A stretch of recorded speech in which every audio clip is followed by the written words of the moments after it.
Welcome back to the show, everybody. This is the Upper Tier Podcast, and after 10 months, Darren, it's been quite a journey. We arrive at our Champions League final preview. Give me your thoughts. As you'd say after a good Saturday night out, Niall, what a ride. The journey, the road is long, but the journey will be worth it, as they say. Oh yeah, baby. Well, listen, if you're Manchester City, they're on the cusp of a serious journey, right? Absolutely. Serious journey. I did like. I heard somebody asking David Beckham the other day.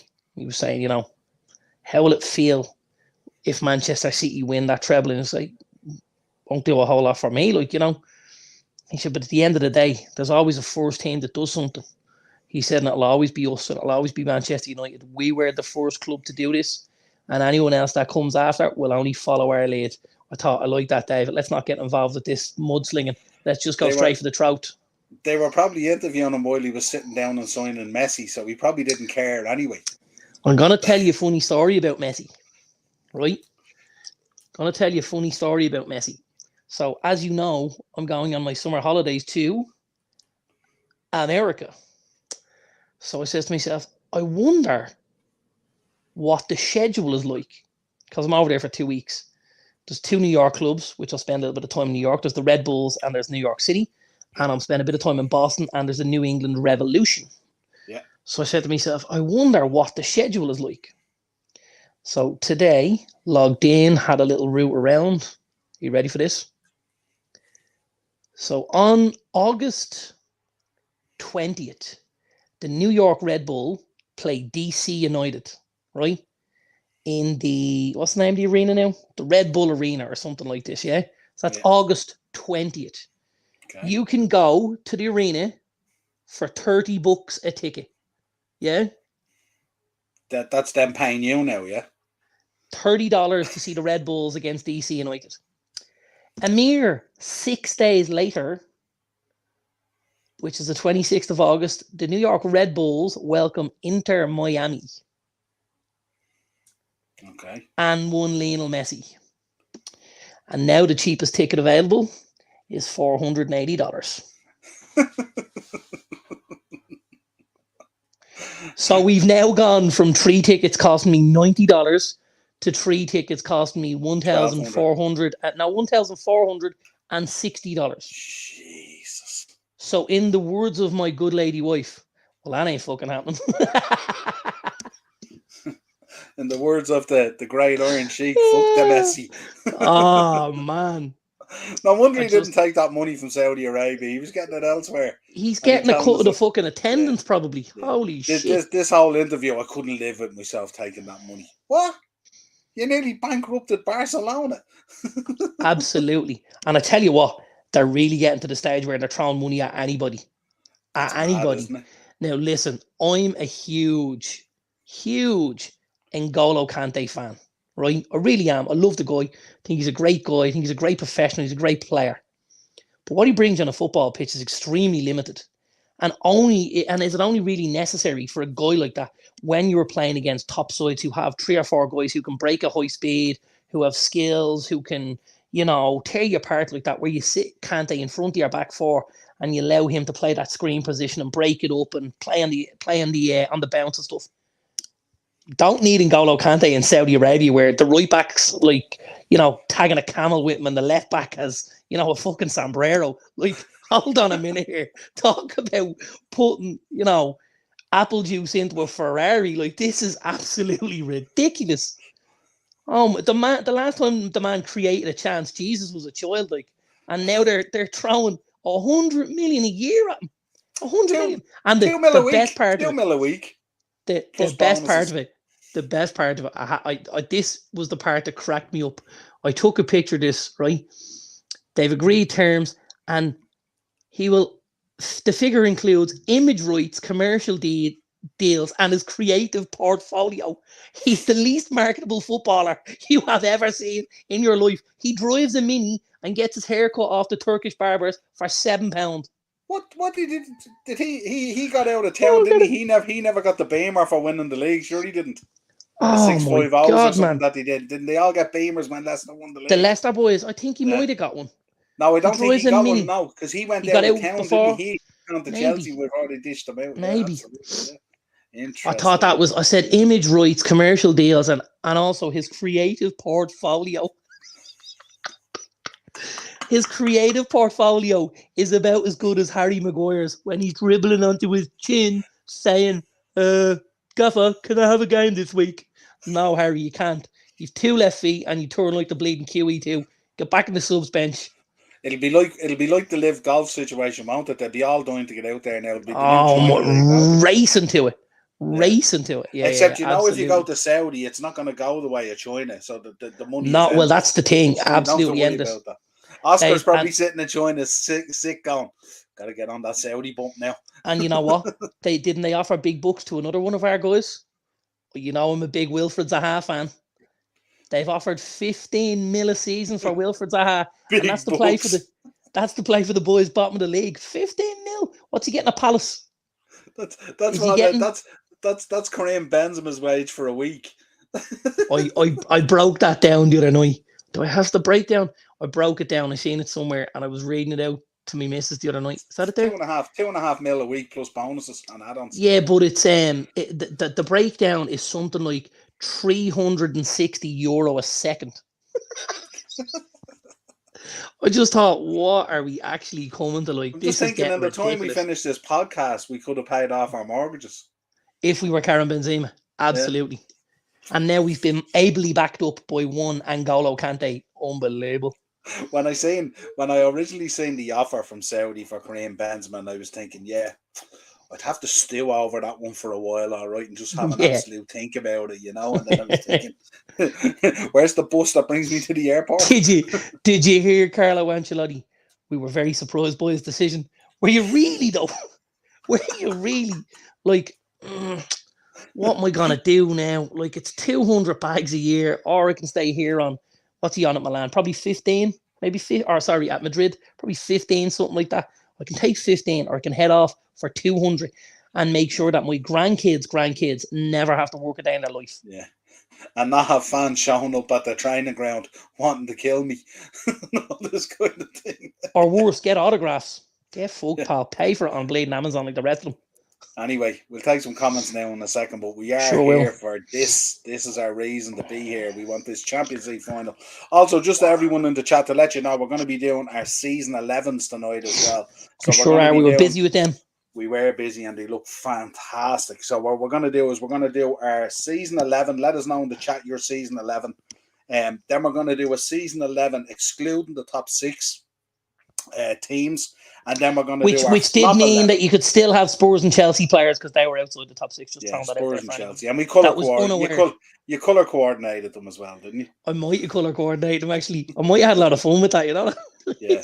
So if you're in the chat there and you want to have a bit of fun tonight while we're going through the Champions League preview, we're going to be doing the season 11 without the top 6 and the flop 11 of the season. Of 2 quick things to add here.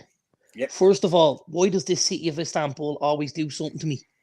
Like, if it wasn't you boys winning it there, it's going to be these boys winning it here. I already don't like Istanbul. Like, what's the going on here? Right? Is there a bit of symmetry here where City rock up and do what Liverpool did and, you know, wipe our noses in it? God, I would hate that. But the second thing is, did I hear today, I was on to our friend GP Productions today, did I hear Arsenal are closing in on the signatures of one Declan Rice, one Moise Caicedo, and one João Cancelo? Is someone playing FIFA in the background or something? Do you know who else was mentioned? What the fudge? Do you know who else was mentioned? And you're not going to be happy about that. Linked with Arsenal as well. No, I know he's been linked to him as well. He's been linked. Kai Havertz. Oh, we saw that. My God. That was puzzling, wasn't it? That was, is that really lazy scouting?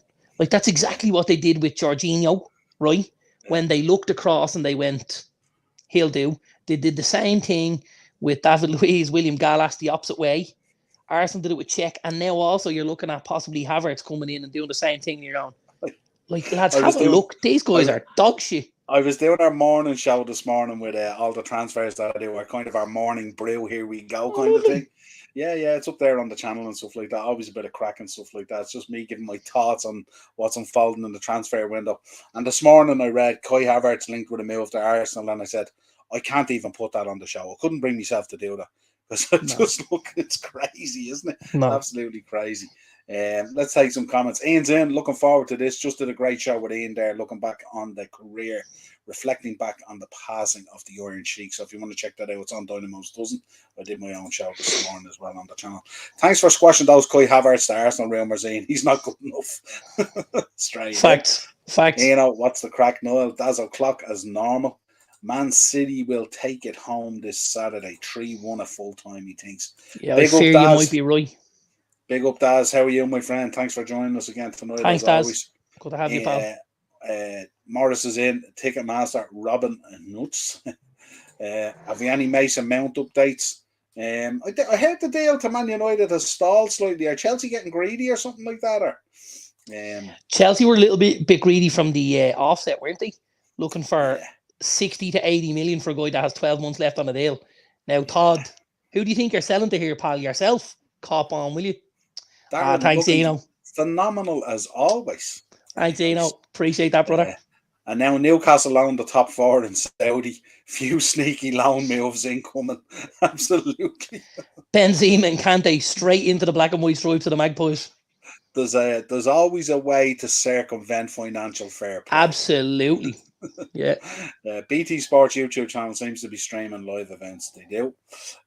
Corvo Newcastle, of course, is in. Big up, lads. Big up, Corvo. Thanks for joining us again tonight. Thanks. Love that, Corvo. Love the El Magpies we do. Big fan of Newcastle, I have to be honest. Love the fans. Great fans. 92 million for Uncle Ben's. Aisha's on fire tonight. Morris, what's the crack with you? All good. Aisha's in. Looking forward to hearing Sir Jim has bought United tomorrow. Good Lord.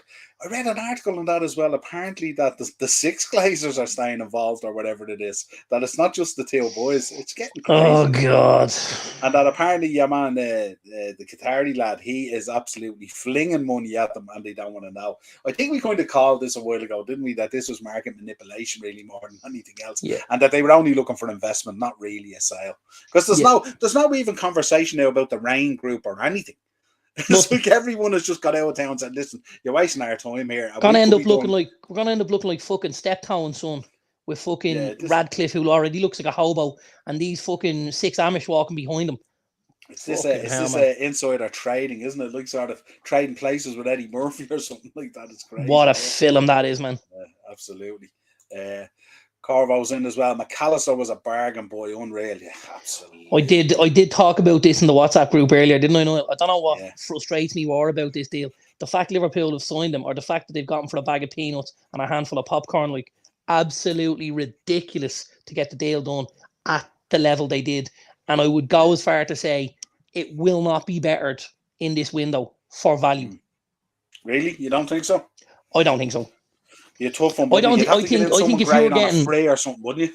I think if you're getting an Alexis McAllister for less than 40 million, like, what would I need to bring in to balance against that? Like, that's unbelievable, man. I said to you earlier, I was actually shocked that so many other teams weren't so heavily involved in pushing it and stuff like that at that price, because they must have at that level. Absolutely. Yeah, where were United? Where was Arsenal? Where was Chelsea? Where were Spurs? Yeah. They should all have been involved in this deal if this is the level it was going to get done at. Yeah, you know. And when you think about his partner there, Teixeira, he's going to go for 70, maybe 80 million. He's going to go for 70 all day long. Yeah, all day long. Yeah. Absolutely. Carvo's talking to you, Darren here. In Ratcliffe we trust. I don't think Darren shares. I hope not. I hope not. United are playing in the Aviva on Sunday, August the 6th, night after SummerSlam. Interesting. Washing my hair that day. Recovering. It's on the same time as the Community Shield, City versus Arsenal. I'll stay at home and watch Arsenal get absolutely rimmed. Thanks. It'll be cheaper than going to Ticketmaster for 4 tickets. I know that. Corvo back in again. Where was us? I really wanted McAllister. I think everyone wanted Absolutely. him. I just can't believe it. Like, and I tell you, if that George lad, if he was the lad who came in and he did the business, happy days. Absolutely crazy. Right, let's talk Champions League. Like we said, folks, if you want to throw your 11s Do in we have there to? and compare them to us, yeah, we do have to, don't we? Because I don't know. I wouldn't be as overly confident, I think, as you are on Man City. I think certainly Inter will play a part in this final. Just gonna And open it's my. I'm just gonna open my lemon and lime prime. Morris won't be happy with you drinking that now. That's the choice of beverage at Arsenal now, isn't it? Isn't that the deal they did with KSI and with Logan Paul? All the bottles of Prime on it now. It's all around the thing. The Cronkies are getting Oh, richer by the day. Edu and Arteta getting richer by the day. I'm not gonna lie. That's fucking tops. I wonder in the last 8 games of the season, should the boys have been lashing the Prime into them? Lashing the prime into them, absolutely Yeah. lashing them, or maybe they were lashing too much for into them, and that's what had the shite running down their legs. Yeah. Eno's in Ticketmaster are always changing their ticket prices, sneaky little shites. They're not. They've actually got a new thing in there, haven't they? An algorithm now that looks at the pricing and rallies it up now, isn't that their new When they see thing? interest from people, dirt bags, They bang absolute it up, dirt yeah, bags. absolutely, sure. Darren, we paid 60 for Clash at the Castle last year, and we were sitting beside lads right beside us who paid 250. So there you go. Is right. Right, talk What to a me. night that was. Champions League this Saturday. Um, So much on the line. this is the irresistible force meeting the immovable object. Inter have been phenomenal in the Champions League this season. Really, really have. I suppose 2 or 3 rounds we looked ago, we thought Inter going out. And the next round, Inter going out. Next round, Inter going out. And Inter have just motored their way through to this final. Ticked along very, very nicely. Didn't have an amazing season in Serie A this year. Obviously Napoli won the league and stuff like that. They just trudged along. Very workmanlike Inter. Very, very workmanlike. Not lots of superstars. They've done amazing deals since the owner's son came into the players' recruitment department. He's a young lad. He's in his 20s and he's made a huge amount of free signings and added great value to the team. And he's really got them ticking well, And he's created a good squad there. Got a lot of guys in at bargain basement prices who Same as what probably Inzaghi after did. Inzaghi did the same thing at Lazio, if you remember. yeah, done very, very well. Really, really has. I think they're going to put up a stout performance at the weekend, and they'll really, really go out thinking they can get their hands on this trophy. I just can't see it. I didn't think City were great last weekend. In the FA Cup final, I thought they did enough to get over the line, which I expected they did. I'm pretty sure I said 2-1. And I did think they would get over the line. And I think it's going to be a similar enough situation this week. I think there might be a slight bit more gloss on it, than the 2-1. I think we'll probably see 3-1 City. So I would agree with somebody earlier on who commented that was the score. That's where I'd be putting my money. If I was Inter Milan, I would be a little bit wary that our boy in the middle of the shot there, Erling Haaland, was very, very quiet last weekend. He doesn't tend to follow up a quiet performance with a second one. He usually follows up one of them quiet performances with an absolute performance. And that's what I would expect this weekend. I think his pace and his power is going to cause the Inter Milan defense a huge amount of issue. His pace is the big thing. Because when he gets in behind them, they're done for. Yeah. The one thing I'm expecting from Milan is I don't think they're going to play a high line. I think they'll sit quite deep. No. They'll be very deep and they'll play three at the back and they'll Yeah. keep things tight. It's typical Italian side. The other, He'll go in tactically to spoil the game rather than to play it. Yeah. But the other thing I'd say about Haaland, and I noticed it last week as well, and what I took out of last week's game was, and I think I mentioned to you afterwards when we were talking about it, after all the banter had calmed down and all that kind of thing, I said that for that period in the game, that kind of 15-minute period where you were kicking lumps out of them, they kind of didn't fancy it. They didn't fancy getting bullied and getting treated that way and stuff like that. And I'm kind of thinking with Inter Milan, if you look at the way Inter Milan have played at times, they will do a proper soldiering job in that. And we've seen at times this season, when you rough Haaland up a little bit, he gets a bit kind of, he loses his kind of. I don't think Haaland does. I think the rest of them absolutely, but I don't think Haaland does. I think he relishes that side of it. I think in the midfield area, when you've got the likes of, Barella, Brozovic, Çalhanoğlu, guys like that, and then obviously into the back line, and you've got guys like De Vrij, and you've got some of the other lads in there. I think they'll try and be as physical as they can.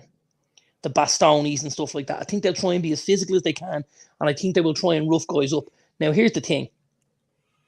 You rough guys up against City, you do play a little bit of roulette because they've got some big units. They've got Rodri's, they've got Haaland's, they've got Stones, they've got Aki's, they've got guys who can head the ball, Laporte, Diaz. And when you've got delivery like Jack Grealish, like Riyad Mahrez, like Kevin De Bruyne, you are taking a risk. I wouldn't be surprised to see a goal come from that. I wouldn't be surprised to see Inter rough them up, but City to score from it because they do have some big attackers when they come up. Like Rodri is a big guy. Haaland's a big guy. Stones is a big guy, but not only is a big guy, he's a really athletic guy. He jumps really well. He gets up really high and stuff like that. I'm actually a big John Stones fan. And I think that could be the source of one of the goals. But I think Inter will learn from that and they'll say, right, well, we've been burnt there. We need to do something else.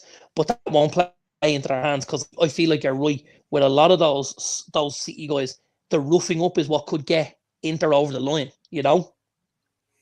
Yeah, I think that's really where they'll be looking at, and they will have looked at the cup final last week. And I said it to you, even remember in that 10 or 15 minutes, you actually came out in the second half and you stopped roughing them up. And then they came right back into the game. Remember, just on that patch just before half time, you were getting lots of possession and lots of opportunity. Yeah, 30 through to 45.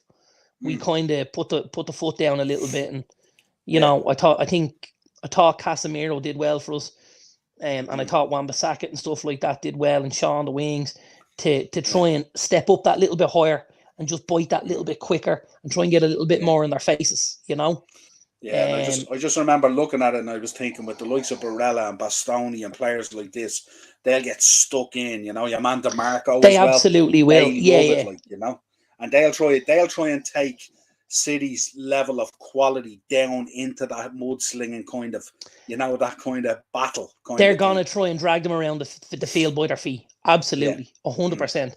But I think, the referee's going to have a huge part to play, obviously, because how far does that go? They've been letting it go a lot in Europe this year, though, haven't they? They have, in fairness. You saw last night. I kind of feel like, although West Ham, and congratulations to West Ham, delighted for David Moyes and the Hammers to get their trophy last night. Really, really well done. I feel like even in that game, Fiorentina were there to spoil. They were there to be physical. They were there to rough West Ham up. That's a typical Italian approach. Yeah. And we've come across this for a long time. And I think that's what they tried to do. But I think at times that played against them then because they were breaking up and they weren't able to find any rhythm themselves and get into the game. Like, other than the goal, like the boy Alfonso Areola didn't have a whole lot to do. He didn't make 5 or 6 wonderful saves, I think we know what to expect with Inter. They're going to spoil. They're going to try and put City off their game. But do they have enough then to go and win the game outright? I don't know. Yeah, no, that's the key question, really, isn't it? But I'm looking forward to this because I kind of enjoy those kind of kicking matches and stuff like that, where I like to see lads getting stuck into each other and stuff like that, Carvo's back in. Spurs have got a great manager, Postecoglou. He's so underrated. His style of football is quality. Thoughts, Darren? Thoughts. It definitely wasn't your opinion last week. And it certainly wouldn't be your opinion if our central defence is Maguire and Dwyer. It's extremely unambitious. Postecoglou. Like, he was probably 6th or 7th on their list. You know, they talked Nagelsmann, they talked Enrique, they talked the boy Slot of Feyenoord, they talked this, they talked that, and then they end up with Postecoglou, who done a wonderful job at Celtic. However, and I've said this, obviously I said it last week, and I've said it in between a couple of times, me or you could have won the Scottish Premiership with Celtic, with how bad Rangers have been over the last couple of years. Like, we genuinely could have got a tune out of Celtic. I think his knowledge of the transfer market and how he brought in a lot of their signings, like, you know, the Furahashis, the Rio Hatates, guys like that, Jota, guys like that who were playing in Greek. Obviously, Postecoglou is a Greek name and stuff. So he was very clever in his scouting and with the scouting network. I think he's going to have to do something similar at Spurs. But I think Spurs are playing in a completely different league than Celtic. I wouldn't have expected that Celtic team that ran away with the league title for the last couple of years to finish in the top 6 in the Premier League. I wouldn't have expected it personally. So they're probably at a level where, you know, at Spurs he's going in, the level of expectation is not going to be off the charts because things have been so poor at Spurs. It's a reset. It's good news for Spurs, in my opinion. I think there's a lot of good young players at Spurs. We'll come to one of the guys later on, in one of the teams that we made up. But I mean, like, there's a lot of young players there. The boy Ryan Sessegnon, the boy Jed Spence, the boy Jaffa Tanganga. There's a lot of good footballers there that maybe weren't being used or were maybe being used in the wrong way and stuff like that. So I feel like he's a good fit for Spurs for now, but I don't imagine that Spurs being a challenger for the next 2 to 3 years at least. Yeah, Ted's in. Lukaku to get a double cheeseburger, that is. Interesting. Can you imagine Ted's on the money. Can you imagine Lukaku scores the winner? Bowley on the phone straight away. Normally, when are you coming home? We're missing you. Well, we know that won't happen because City are a top 6 team and he never shows up against a top 6 team, right? We'll say it's Europe and it's different. So we shall see. Redbirds in. Can't see City losing this one. No one can, but I mean, that's kind of when, you know, this is kind of when the Portos and the things like this happen, you know, when it's so kind of obvious, you know. Pete Dunham was smiling down on West Ham when they won. Finally got to see his team succeed. Yeah, absolutely. I see Pep has put Chelsea lifting Champions League images all over the training ground to get players motivation for Istanbul. Careful. I doubt it. You don't want to be doing that.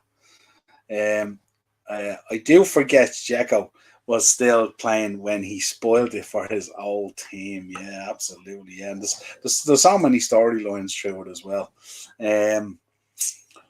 Yeah, we spoke about the players and stuff like that. And you look at both sets of players as well, you know. And I mean, Inter have some really good players there. The likes of Barella and Lautaro Martinez, Dumfries, they've got some good ones there. Your old boy Darmian's in there as well. Bastoni.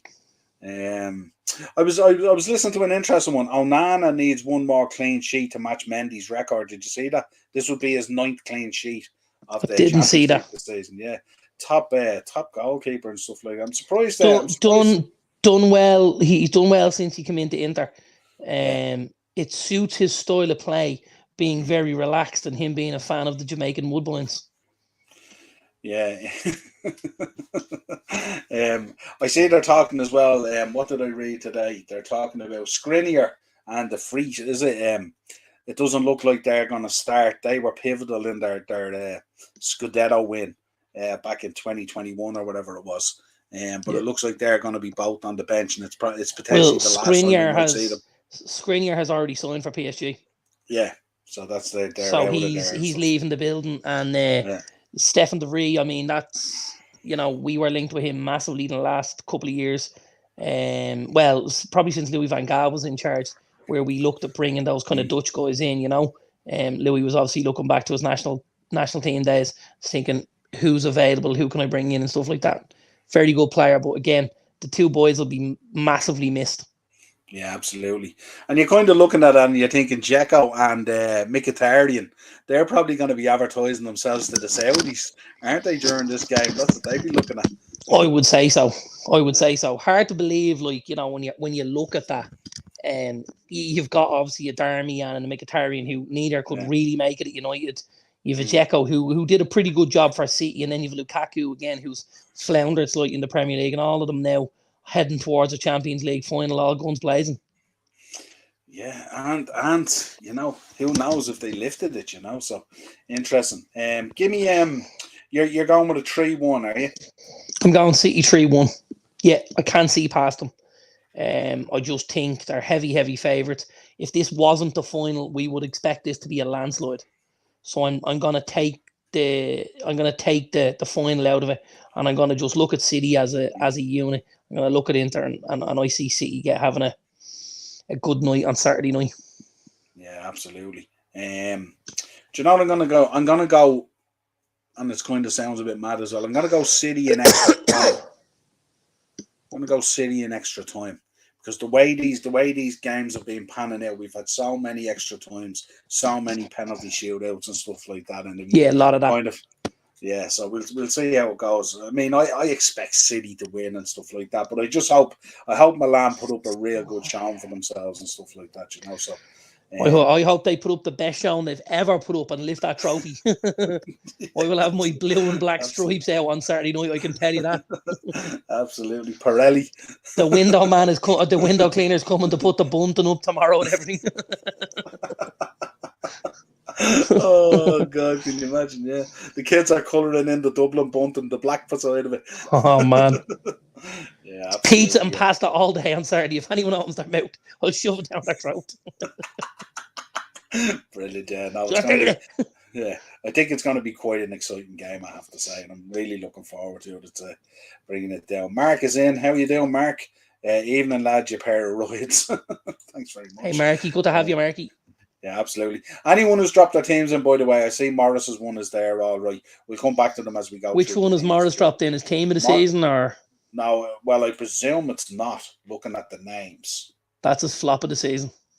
Although he has been bigging up Shelby and Mount all season. That's his flop team of the season. Absolutely. Once and you know what? I'm looking at that, and we've covered a couple of them. Yeah, there's one or two in there, all right. We've covered a couple of them. So if you want, folks, make sure drop your team of the season in there. We're about to start the team of the season, and then we'll go through the team of the season, excluding the top 6. We kept Villa in there just for comfort, and then we'll go with our flop of the season as well. So let's start with our team of I don't have many floppies, so we that won't take long. I was just gonna like you probably could have just copied and pasted the Chelsea team in, could you? I do. He's winking over at the missus. Look, showering a bit. Right, so here's our team of the season. Our teams of the season, I should say. Pretty close. Not too far off it, really. There's not loads in it. We've got 7 of the same players. Mm. You know, we've only really got the 2 centre backs, the left back, and 1 midfielder that are any kind of difference. Yeah. Any kind of difference to each other, you know? Yeah, it's kind of like, I mean, if you wanted, you could have put the City team in nearly, that kind of absolutely. way, easily, So I wanted to shake it up a little bit. I think Dan Burn this season, I think he's done enough to be in there. He's been brilliant for Newcastle and stuff like that, and he's such a character and stuff like that, but he's been really, really good as well. So I wanted to kind of mix it up a little bit. You went for Shaw, of course, as well. So. Yeah, and you know what? I wouldn't argue on Dan Burn. I like the kid. I think he's a good lad.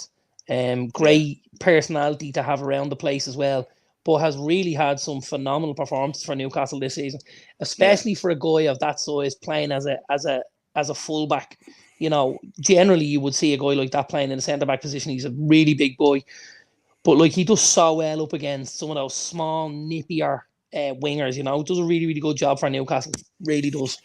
Yeah. What was your thinking in, say, if you look at the two teams, Odegaard over Casemiro? I thought you would have had Casemiro in there now, in fairness. Well, you see, I'm never going to play 2 defensive midfielders. So Rodri and Casemiro do the exact same job for me. And if it's a straight shootout between Rodri and Casemiro, Rodri wins all day long. And then I've got De Bruyne, who plays between. He's the link between your defense and your attack. And then you've Odegaard, who's pretty much your out-and-out number 10. And he's feeding your Rashford, he's feeding your Salahs, he's feeding your Haalands, and he's arriving late with those crucial goals, like he did all season for Arsenal. Yeah, my thinking with Casemiro was even as a defensive mid, I was thinking he's gotten forward so many times this season and scored so many goals. He's had a really good done way more than we possibly expected at the start of the season. We probably seen him as that defensive midfielder, but he has been a little more of an all-rounder, even though his main job is to screen. Let's have a look and see. Let's get through it. I want to give a special mention to John Stones. Just mentioned him earlier on, very quickly. Like a guy that obviously came in came from Barnsley very early on. Moved to Everton. Everton got a great deal on him. And kind of came into Everton, did really, really well. Got the move to City. Everyone kind of looked and went, wow, this is big bucks for this kid. Suffered a little bit when he came into City initially. Big shock, big team. A lot of expectations. Similar to Grealish. Very similar to Grealish. Yeah. I think what he's done under Pep Guardiola has been nothing short of, outstanding. He is England's best centre-back for my money. I don't know why he's not, first choice centre back every single game. I just think the way he's even adapted and is now playing this slightly further role where he's dropping into the midfield, he's linking up the play, he travels with the ball at his feet. He's obviously a very, very clever footballer, and he's got a very high footballing IQ to be able to do things like that. There's not lots of footballers can do that. And I think it's something Guardiola spoke about, that, there's only certain players that can do this sort of a role.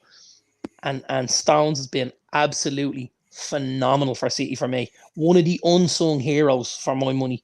And I will just say, because when you're picking players in positions, there's always guys who have to miss out because of it. And if I look at, I couldn't see past Stones and Martinez. I just think they're awesome. But that did mean, and this is a shout out to our boy Corvo, obviously in the comments, the one guy I felt sorry for and the guy who I couldn't get in was a Sven Botman, because I think he's been absolutely awesome at Newcastle this season. I think he's been a great signing for Newcastle. I think he's going to be a super player for Newcastle over the next 4 or 5 years, provided they can keep him at the club, because there'll be a lot of big clubs interested in this kid if he keeps progressing the way he has in his first season at Newcastle. Yeah, I don't think there's probably any argument there about Alisson Becker, is there? We know how we both kind of feel about him and stuff like that, even though he's my guy. I'd find it very difficult. To take Ruben Diaz out of the team. I just think he's sensational. He's excellent. He just didn't play enough games this season. Yeah.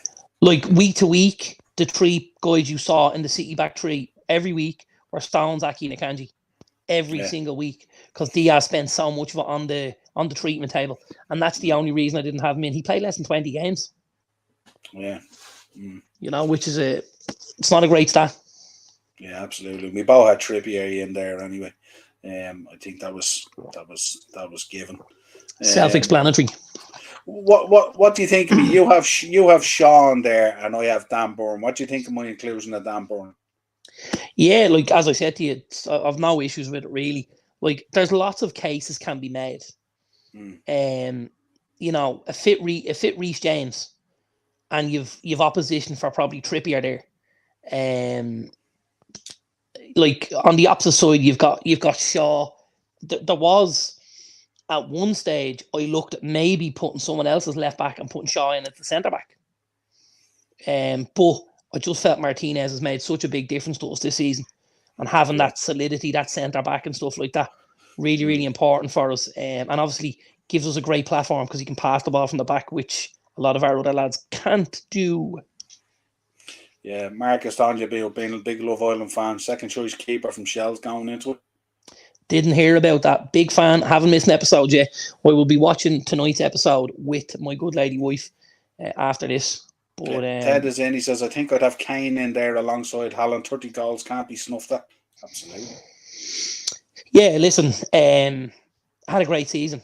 Harry had a great season. By his standards, I don't think it was amazing, but I think as difficult as it was for Spurs, he was a shining light. He picks up, hey Henry, how are you, buddy? He features later on, let's say. That's where we'll leave it for now, Niall, I think. What do you think? Yeah, absolutely. Or will that segue us in to the next slide? It will indeed. Aces, the difference between Rodri and Casemiro is being sent off nearly every game. I don't know about that. Morris is in. Alisson, Estepina, Diaz, Saliba, Trippier, Rodri, KDB, Odegaard, Salah, Haaland, and Kane. Nice picks. Yeah. So that Estepina guy, he was like outrageous. Yeah, he did very well. Imagine he came in for a couple of mil or whatever it was. He might have even got him on a free. I'm not too sure. And he was the Cucurella replacement. They got 63 he was the Cucurella replacement. I think they paid 8 for Estepina. Shocking, nobody selected Saka. Thoughts now? Again, it was a kind of a straight shooting match for me, whether I went with Salah or Saka. But something I did look at was the stats. And I think I have them here still. Or do I? The stats were quite heavily in the favour of one Mo Salah. I think even in his worst season, let's say at Liverpool, it was still, I think, 8 goal involvements more than Saka had. So if you've only got one kind of right-sided attacker, you can't pick both of them, so you pick the guy with the more goal involvements. Yeah, and I think Saka as well, in fairness to him, like he's worked so hard on that Arsenal side. He plays nearly every minute. And absolutely does. He just, those last 8 or 9 games every season, he just has a monumental drop off, doesn't he? Yep. And it's they're gonna have to figure that out because they can't afford to be doing that. Well, he's still young, you know. Yeah, but this is happened last season as well. Remember when the drop off and he fell out of 4th into 5th as well. So, I know, but what I'm saying to you is he's still quite young. That will get better as he does more of it. Yeah, you know? Henry's in. I got the 3 Irish Musketeers tomorrow at 7. Dave, LFC Chats. Big shout out to Dave, Keith Hanley, and Ivan Jennings. Absolutely stellar trio there. Fair play, Henry. Enjoy. Ted's in. I'd have Martinelli in over Saka. Martinelli plays on the left, Saka plays on the right. Plays to the side, opposite side. So, Morris Saka cooled off near the end. Yeah, absolutely. I'm doing good, thanks, Dazzler. Mate, how's you? Hanging in there, Henry. Paul Bradshaw will be going out for Champions League final this Saturday to the local pub. Love you, brother. Miss you. Absolutely. Thoughts about Paul Bradshaw. He's probably still going out to see it, just not down here, up there. Yeah. Don't worry about that. Right, absolutely. So let's take our next is our picks of the season, excluding the top 6 teams. So from Villa down, basically, you could pick. So again, not a million miles off. This is where we slotted in Harry Kane, of course. Absolutely. That goes without saying, and I think Emi Martinez as well. You could make a case maybe for one or two others, but certainly Villa have been sensational. Talk to me about your back line. I went with Tete, me, Ream, and Kilman. Talk to me about your one. You've Kilman in the wrong spot for a start. He's not a left back. Yeah, I just fancied including. Did you know he wasn't a left back now? I did. I looked at it. Well, I looked at it after I did the slide, and I was just being a lazy bastard. But I wanted to keep him in the team. I was obviously at the Wolves game, and in a similar manner to the way when obviously I was at the Liverpool game last year when you boys stuffed us 5-0. I came back and I raved about Konate. Remember that? You said to me, "Who was who really surprised you? Who stood out?" And it wasn't Salah who scored the hat trick. I said it was Konate. I felt he was amazing. Well, at the Wolves game, Max Kilman stood out. Kid's a phenomenal player. Really phenomenal player. The boy Senesi, Marco Senesi, is an Argentinian centre-back who plays for Bournemouth. He came in from Feyenoord.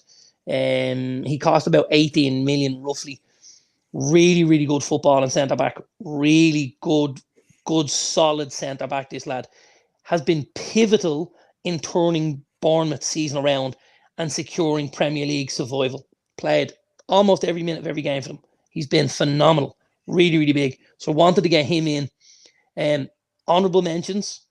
where one boy you have, which is Ben Mee, and the other is his partner, Ethan Pinnock.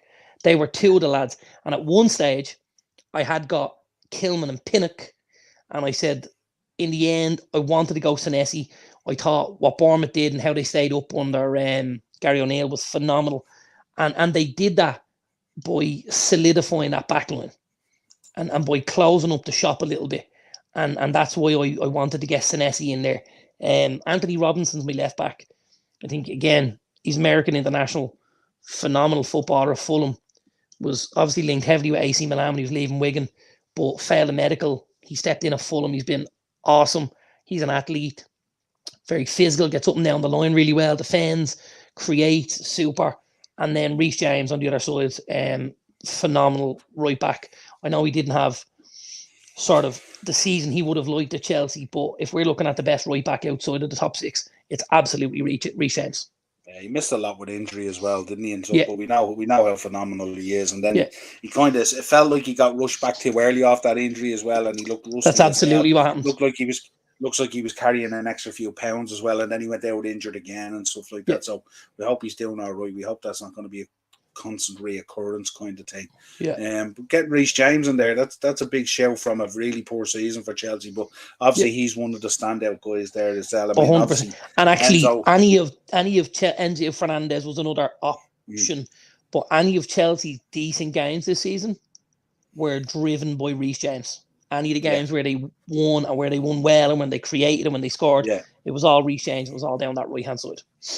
Yeah, absolutely. Sure, even the boy on the other side as well, he struggled when he came back as well, didn't he? His partner, basically, Sure did.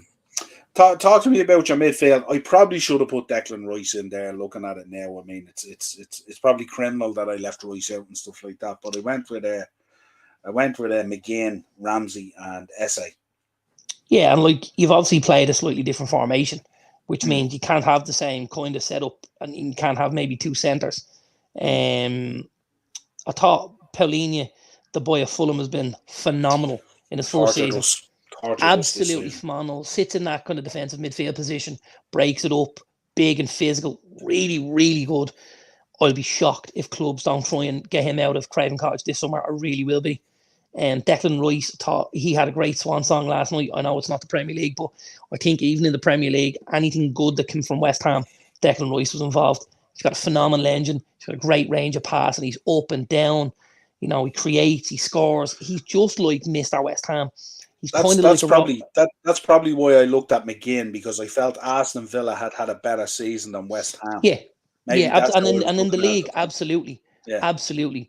And actually, so rather than McGinn, I actually looked at having Douglas Luiz in. Yeah. But again, does a very similar job to the boy Paulinho. And I don't like having two defensive midfielders. So I went with Paulinho, and then I went with Rice for my box-to-box, the guy that's going to kind of get in the front foot and stuff like that. Gotta say, don't like making comparisons, because I think every player is very, very different, and every player is their own individual player. I do see a lot of like a Steven Gerrard in a Declan Rice. You know, that kind of driving on of his team. You know, so young, being a captain, so young, being on the front foot all the time to try and create and to try and gather the troops and stuff like that. I think he's really, really good. I'm slightly worried that he's going to end up somewhere other than Manchester United, because I'd love to see him come to us. I wouldn't like to see him go to Chelsea, and I wouldn't like to see him go to Arsenal, because I think that would be a massive platform for both of those teams to get a Declan Rice in the door. Yeah, definitely be interesting. All right. You went for Olise. I went for Esse. I thought Esse, like, obviously for a large part of the season, he didn't play because with Vieira there, Vieira wasn't using him, or he was injured, whatever it was, but he didn't seem to be used. But as soon as Hodgson came in and he put him into the team, absolutely sensational. He was from when Hodgson came in till the end of the season, he was probably the those last 10-12 games. Those last 10-12 games, he was phenomenal. 8. Hodgson only did 8. Games, was it 8 games? He did 8. So until then, Eze hadn't played a lot. I love Eze, massive fan of his. I just don't feel over the season he probably did enough for me. I think Olise did it while Vieira was there, and while Hodgson was there. I think he kind of did it for a more prolonged period.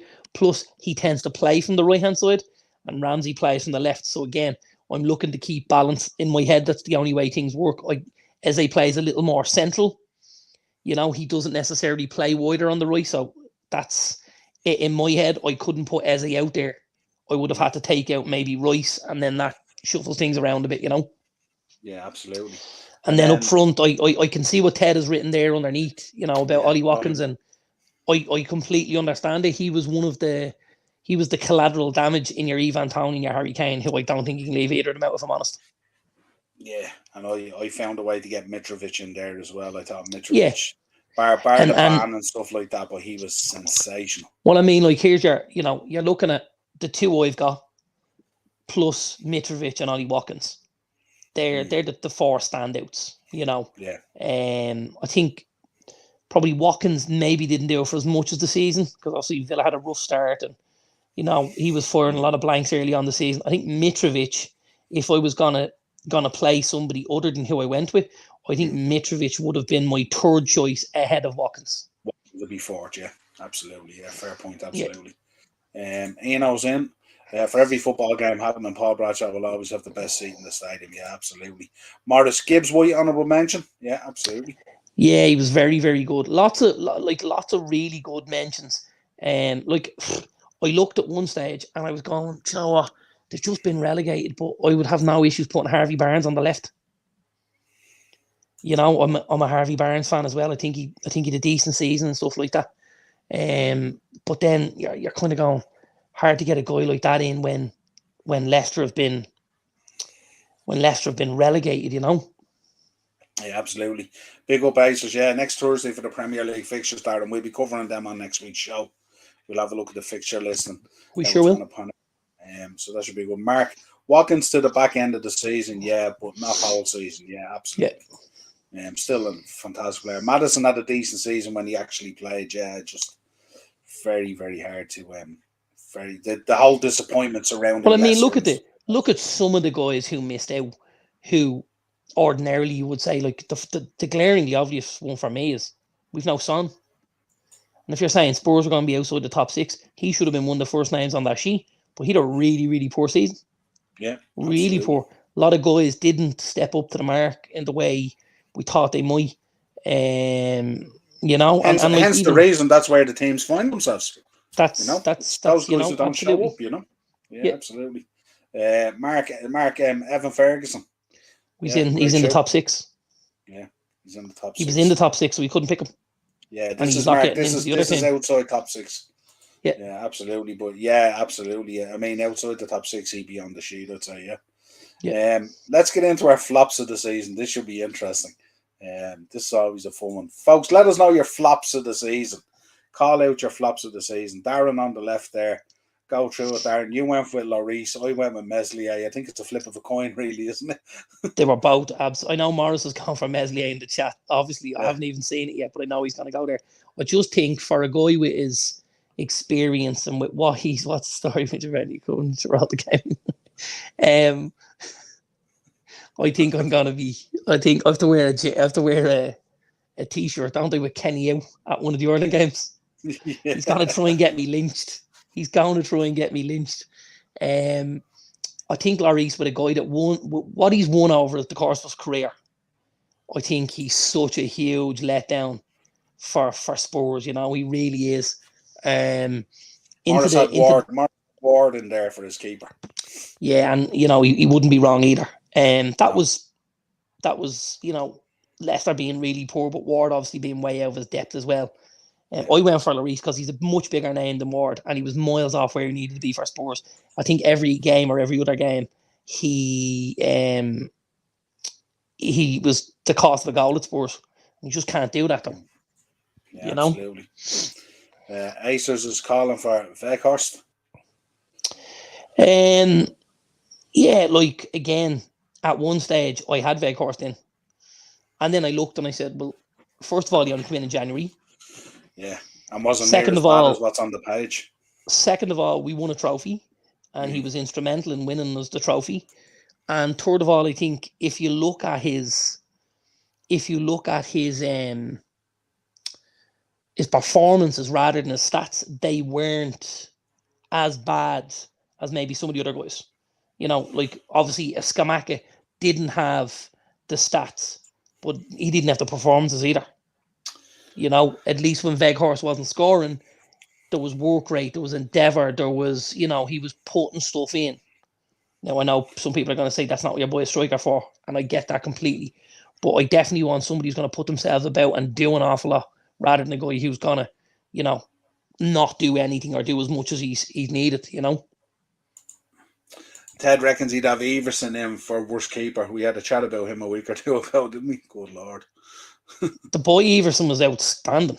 Yeah, that's right. The boy Everson at Leicester was absolutely unbelievable from when he came in. He won man of the match 3 games out of 6, I think, at one stage. Yeah. To give Leicester any sort of chance. So we actually said in those last few games, didn't we, that he was actually the shining light there.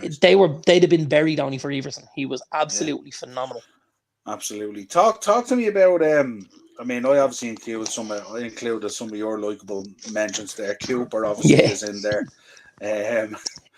Yanko I had to put in there as well. Lamptey and Cucurella. I kind of, when I was looking at this as well and I was doing flop of the season, I wasn't doing necessarily a flop from a transfer point of view or what. No, neither would I. Neither was I. I was looking at what was on the pitch and stuff like that as well, and the time did they play and just didn't perform, as opposed to like if they were out injured or they didn't play. Yeah, because I mean you could also do a flop signings of the season or something like that. Yeah, different. I think this is a mixture of both. That's how I looked at it.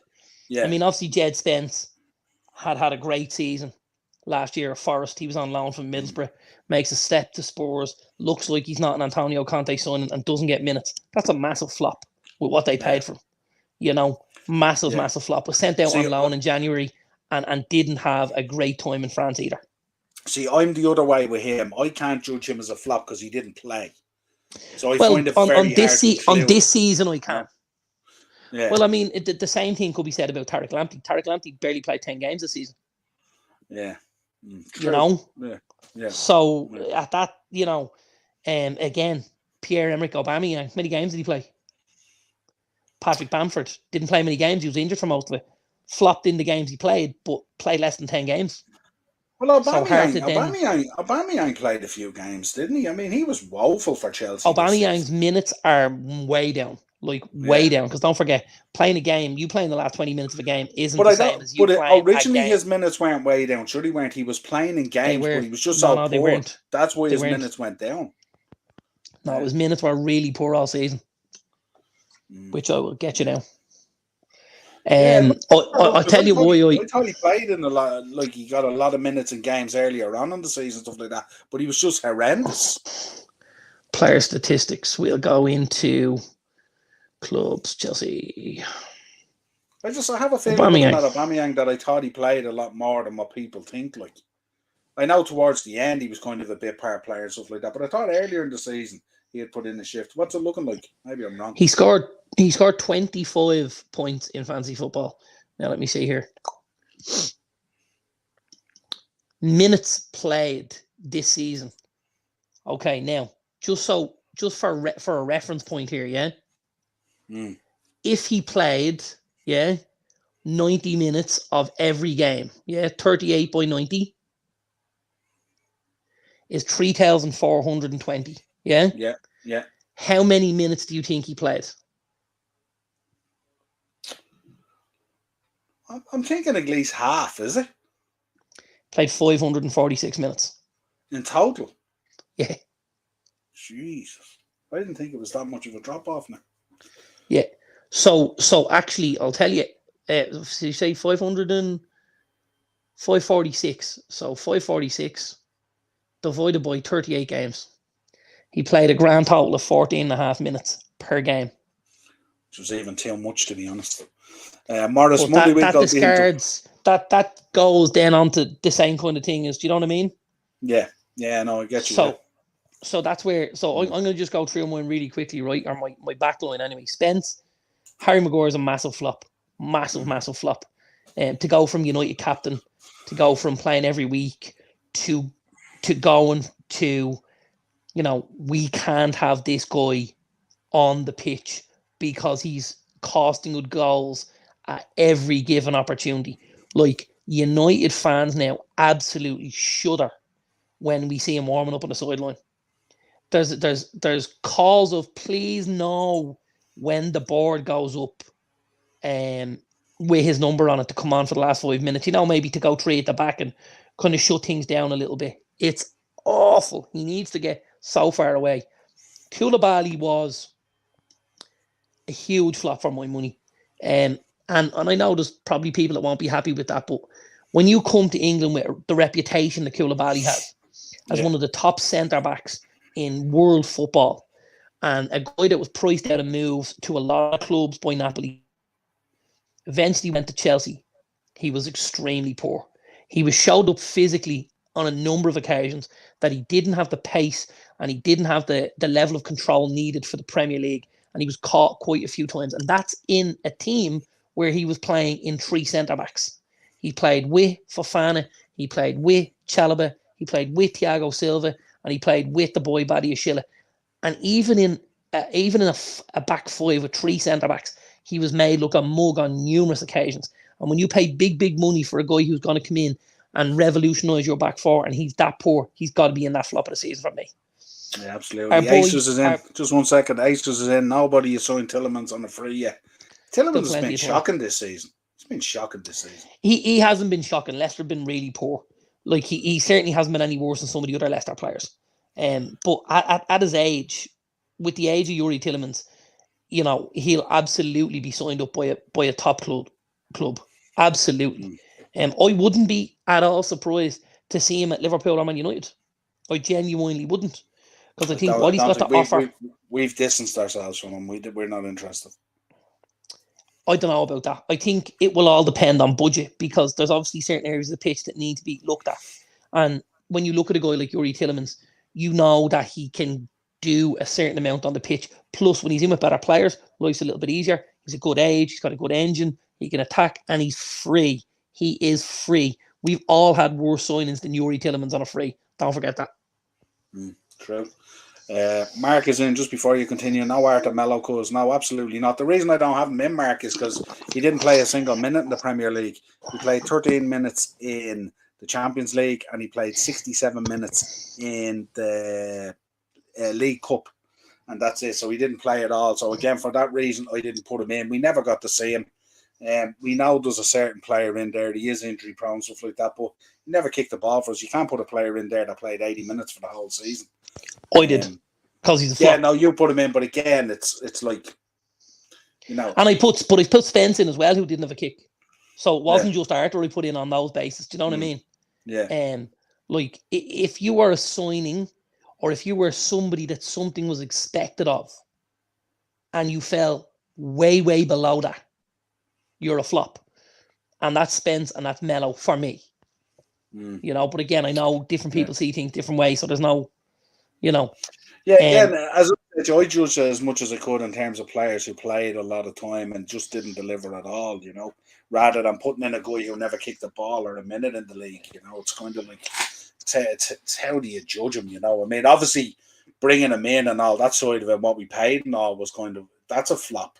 But I mean, in terms of judging him on his ball and whether you include him in a team and stuff like that, how would we even know what he's up to and stuff like that? I mean, I have Fabinho in there where you have Arthur. The reason I have Fabinho in there is he was shocking for most of the season, bar when they switched Trent.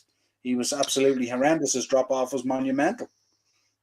Yeah, and I suppose you could make an argument for someone like that. But for me, when I look at somebody like a Fabinho, like, he did way more. Was there a drop off from his previous performances? Absolutely. But was he far enough, below what Arthur did? Not for me. Well, see, Arthur didn't play. So how you know what I mean? Yeah, but he didn't play because he was injured most of the season. It wasn't like he was only available very limited. But you don't judge a flop on whether he was so let's say this was last season. Right. We would have absolutely put Donny van de Beek in there, whether he's injured or not. So it's not like the injury thing doesn't really come into it. their signing or their performance this season flopped for one reason or another, and you don't necessarily. Well, I didn't necessarily pick and choose why they flopped. I just said they flopped. Yeah, but And it's the the same way with, I looked at it is I can't judge the performance of a player if he never performed. Like, he literally never played. He didn't play a single minute in the Premier League. I know, but that's a flop. Yeah, but is it really, like, because it's not through any fault of himself. I mean, he was injured nearly all season, so like it's very hard to judge it. Like, you know what I mean? No, but I understand that part of it. But Like, like if with you're what I'm Aubameyang, saying who is if played you're sitting 500 minutes. yeah, but what I'm saying is if you're sitting on the treatment table, yeah, no, I know on that one, yeah, grand. I'm not saying I did it right the way through it, but that's the way I looked at the Arthur versus Fabinho. Fabinho played most of the season, played in most games, and was absolutely shocking. Arthur never played. He was on the treatment table literally for 10 months or whatever it was. So you can't really, like, if you don't step foot onto the pitch, like, he wasn't even 9 times out of 10, like, he wasn't even on the subs bench. He was never there. Oh, absolutely. Yeah, absolutely. He was, listen, he was, and he just, I did think of something there. We said Aubameyang got 14 and a half minutes a game, yeah? Mm. He had 546 minutes. Tariq Lamptey had 438. So he had less than 10 minutes a game, and he's in there. Yeah. So yeah. No, I'm not saying I judged it all the same, but I'm just so saying. Arthur and Spence can stay for me anyway. Yeah. Oh no, I'm not saying take them out. I'm just talking about my reasoning of not putting Arthur in there as opposed to Fabinho. Yeah. No. That's Ted's in. Would have Sterling in the flop of the season as well. Well, as we said at the start of the show, I mean, you could crowbar in 11 Chelsea players if you wanted into your flop. The same way you could do the same with City and crowbar City players into the the team of the season. And I gotta say, I was massively let down by Philippe Coutinho. Massively let down. Yeah. Thought it was such a good deal the way Villa were able to get him in on the loan. Obviously, things went well, and then they signed him at the end of the season. I can still see Christian Pearslow standing up there saying, we've signed Philippe Coutinho. And you just think the big time is back and stuff like that. And then all of a sudden, you realise we signed Mrs. Coutinho, not Philip. Because they went through Villa at the start of the season. They went through a madness under Gerrard, didn't they, until they made the decisions and stuff. So, yeah, once Emery came in, then the world changed. Daz wants to know what you think of the Orange Sheik, Darren. Really, really sad. Very, very sad. Obviously been sick for quite a while. I know a couple of people who used to go and do signings at the house with him. And he would, you'd go to the house, and if he was feeling well, he'd sign for you. And they would get him to sign bulk items, and they'd pay him for him, obviously, But that obviously slowed down over the last 6 to 8 months as his health deteriorated and stuff like that. It was very sad to see him pass away yesterday. Yeah, absolutely. Morris is in. Chelsea didn't utilise Aubameyang. I would agree with that to a degree. However, I wouldn't have even had him in the same country as, I don't like Aubameyang. And with what Chelsea struggled with, i.e. goal scoring, to not play him when he kind of guarantees you a certain amount of goals is one thing. But I don't like the guy as a character. I think he's an absolute big time Charlie. I think, he pricked around. You see him on that Arsenal documentary. He's floating around, at the training ground in this gold Lambo and, all the tacky clothing and stuff like that. I just thought he's a horrible, horrible, guy for younger players to look up to and for younger players to aspire to be like, a really, really poor role model and things like that. He's nailed on for Saudi, isn't he? When you think about it. Oh, it's everything. It's everything that's the Saudis want. That tacky, hideous, tasteless shite. Mark in Maupay at Everton, shocking. Yeah, absolutely. Really poor. Really poor. The only thing that saved him was his transfer fee. He only cost like 15 million. But he was really poor. Yeah, I hope to see it tomorrow. Absolutely. Yeah. Spence was unreal before the some fall in his career now. Yeah, absolutely. Yeah. I mean, I think that the treatment of the boy under Conte as well. I mean, Conte didn't want him, and the treatment of the boy under Conte was just shocking. Like, it's just. And that's where I think, a Postecoglou will love a Jed Spence. He'll play on the right side of that back four. you'll see the likes of a Ryan Sessegnon get an awful lot more game time, I believe, in a much higher role under a Postecoglou, because he's got that kind of energy that Postecoglou likes, you know. Yeah, he'll be looking for that work rate, won't he? Yeah, he'll be looking for that energy and that work rate. That's what he'll be looking for. Ted's in. Does CR7 deserve to make it in there? 30 minutes less than Abba over the season. Did he only have 30 minutes less than Abba? Yeah, I didn't. I don't know if I can get his stats up there, Ted, because I'm pretty sure now he's left the league. We're stumped a little bit. It was pretty low anyway. We know it was. Oh no, hang on. We haven't. Yeah, Ted's on the money. 30 minutes less. I didn't realise he actually played 500 minutes. I thought he played less. I didn't realise it. He could absolutely have taken that spot that maybe Scamacca has. It kind of felt with the way the World Cup broke up the season. It felt like he checked out of town much earlier than he did, didn't it? That's the feeling. Absolutely. Seems like it was ages ago. You know what I mean? So, yet it was just basically post World Cup when it all broke. That's all. And stuff like that, you know? So, yeah. Sterling, the great Jesse Lingard, again, he's obviously been given the chop at Forest. Morris will be delighted I managed to crowbar my friend Richarlison in. I didn't enjoy this one because I do still rate the kid. I think everybody at Spurs covered themselves in dog shit this season. But I do expect to see a lot more from the young fella, especially if Kane leaves the building. He may end up being their number 9, flanked by a Kulusevski and a Son, and backed up with a little more steel in midfield and stuff like that, you know. Does McAllister deserve to be in there? And this is the flops of the season. He's definitely not in this one, and he was finished too high in the league to be inside to be outside the top 6. Who would I got in there? Bamford, I had, and Vardy. Vardy, really poor season for Jamie Vardy as well. Really poor season. He came out and he said it himself. You've seen his post there last week. Absolutely. He's devastated that they had gotten relegated. But kind of as a club, this is what happens. You reap what you sow. You know what I mean? If you don't put the things in place that you're supposed to, and you know, Brighton, this is a heads up as well. Brighton need to be really, really careful in their approach as well. They've been knocking it out of the park and stuff like that, but they need to be so careful because it just takes.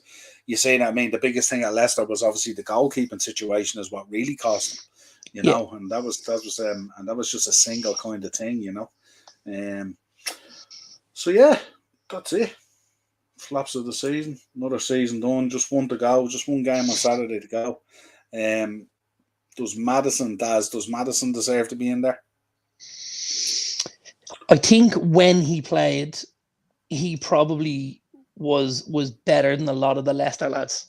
Again, if we look at just sheer statistics here, I can pick them up pretty quick here. Maddison, probably his goal involvements weren't awful. Now, here we are. Here, he had 10 goals and 9 assists. Yeah, it's hard to have a guy. It's hard to have a guy with 19 goal involvements in a flop of the season team. You know, and missed quite a lot of football. We said there was 3,600 minutes. He only played 2/3 of the season. He played 2,400 minutes.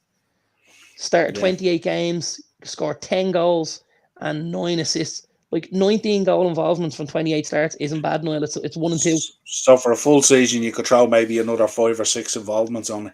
You could certainly get them up to, you know, get them up from 19 to 25 anyway, couldn't you? Yeah, well, if you think he missed 10 or 11 games, I mean, if you think about it, if you have a goal involvement every other game, it's not a stretch, is it, for James Maddison? No, not with his quality. Ted's in. Vardy just doesn't have the legs anymore. They've been relying on him far too long. His whole game is built around his speed and being able to judge the timing of that run to get him in behind and to you know, put him in a position where he can score goals. When your legs go, very similar to what you're seeing with like a Michael Owen. When your legs go and that's what you have, you're in trouble. You've got to reinvent You know, Henry's in. Will Madison leave Leicester 100%? He'll probably be on the opening day of the transfer window. We'll be checking him. I don't expect him to end up anywhere other than Newcastle. Yeah, and he's been linked with Tottenham as well, funny enough. But I think Newcastle is obviously the much better move for him under Eddie Howe as well. Eddie but I Howe, think, Champions League football, money in the bank. The thing about Maddison as well, like a lot of those Leicester players, they've been talking about moving on now for a while. Maddison was linked with a move away both in January and also last summer as well. So there was talk of him close to moving away as well. I think Maddison and Tielemans are both guys who Newcastle and Spurs will look at. They both need reinforcements in midfield and creatively, and I think they'll look at both of them, especially with Tielemans being on a free. Yeah. United might go in for Maddison. Thinking? No chance. Yeah. Not for me. Just because it's not necessarily what we need right now. And with the kind of fee they would command for him, Yeah, I think next season Greenwood going out on loan next season. My guess is I'd imagine he'd go to one of the Italian clubs, wouldn't he? That would be my thinking. They're talking about Italy, Spain, or France or Germany. Send him on loan for the year, see how he gets on, see how the reception is and stuff like that. Listen, I'm going to be honest. If he was going to have anywhere between 10 and 20 goals involvements next season, keep him at Old Trafford. Yeah, well, I mean, the decision has to be made. You're either going to have to play him and include him again, or you're going to have to send him out on loan. But you can't. We know all the fury of everything that happened and all, but you can't. Does a deal getting closer for Anthony Elanga as well? Apparently, that'll be done between 13 and 18 million. So again, probably somewhere in around 15, 16 with RB Leipzig. You've seen that, yeah. I've seen him linked with that. That'd be a great meal for the kid, actually. Great meal for the kid. Two things I would say, looking at how a lot of other clubs, especially Manchester City, make their transfer activities, suit them. I think we need to put in a buyback clause. That if we sell them for 15, we know we can take them back for 20, 25, something like that. And we should also add on a 20% sell-on clause, because if we think the kid's going to be some sort of a baller, and we know Leipzig give him that kind of platform, that in 2 years' time, when he's leaving for 40 or 50 million, we get another cut of the. So I'd be looking for 15 million, 20%, and a buyback clause. Yeah, absolutely. Where are we? Morris. He would fit in well in Saudi Arabia, Acers. They're into the thing. Jesus. I think Maddison will end up at Newcastle. Yeah, spot on. I think so too, Mark. 100%. Yeah, I think so too. That's the thinking all around. We've been talking about that for a while, and was linked. I think about in January end of summer he was linked with a move to Newcastle as well. So no surprise there at all. They didn't stump up the cash in January, but I think now Champions League has been confirmed. I think Eddie Howe will go back and get his man. Yeah, and you can see what's happening with Sam Maximin and stuff like that as well. They're beginning that process now of moving out to bring better quality in and stuff like that, and also wouldn't be surprised at all. Well, folks, that's the end of the show. That has been your Champions League preview, and of course our season 11s, as we call it. Always fun to do them and stuff like that. Always bring up good debatable points and stuff like that. But in general, if you go across the three teams that we picked, we're not too far off, and I think we're pretty close. Because I remember if we did it last year, I remember we were kind of poles apart a little bit in some of the picks and stuff like that, and also made it interesting. We weren't miles apart on any of them teams tonight. There was cross references everywhere and stuff like that, Absolutely, yeah. And again, as you said, based on formation, you could pick one or the other and stuff if you change the formation. Absolutely, like that. So it's good to see at times. And if my head would allow me to put a square peg in a round hole, I could also fit Max Tillman in as left back. But unfortunately, my head doesn't work like that. Yeah, absolutely. Just to let you know, folks, I will be back tomorrow night. I think it's 8:00. It's on the channel there. I'll be doing a review of the first episode of Dark Side of the Ring from season 4, which is about Chris Candido and Tammy Sitch. So if you want to join me for that, that'll be a bit of a slog. Tammy, who sold her bra on one of the most recent Signed by Superstars appearances that she did. She's extremely friendly with Rob Feinstein, and she did a signing, and somebody said, "Tammy, how much for your bra that you're wearing?" And I think she said like $250 or whatever, and your man said sold, and he made the payment, and she nipped off camera, pulled the sleeve out of the bra, took the bra off and signed it in front of the camera and pocketed her $250. Some people sell their soul, don't they? Stay classy. Stay classy. Yeah, absolutely. Daz is back in. Dazzler, who do you think will win on Saturday? He's gone for I've gone for City 3-1, yeah, unfortunately. Yeah, absolutely. I'm doing that to Maz Daz at 7. Yeah, absolutely. That should be a great show, Henry. Look forward to that one. And then great show, fellas. Yeah, appreciate you all in there. Again, folks, I'd ask you, any of the channels that are in the chat there, go and subscribe, give them all your support. Of course, subscribe to the upper tier if you haven't done that, and share the content. You'll also get audio versions of all the shows now on Spotify, Google Podcasts, Amazon Music. We're back at the audio scene as well. And of course, like on the video. And of course, if you want to contact us, it's the upper tier podcast at gmail.com. We'll be back next week where we look at the season fixtures, and we'll pick up some other topic as well, of course, to talk about next Thursday at some stage. We've another week of transfer activity to catch up on as well, probably at that stage. I'm doing that daily at this stage anyway, so that's my morning brew anyway, so it's always fun and games, and get your thoughts on them anyway. So hope you're enjoying all that and the shorts as well, folks, and we'll talk to you again real soon. Cheers, bro. Thanks, pal.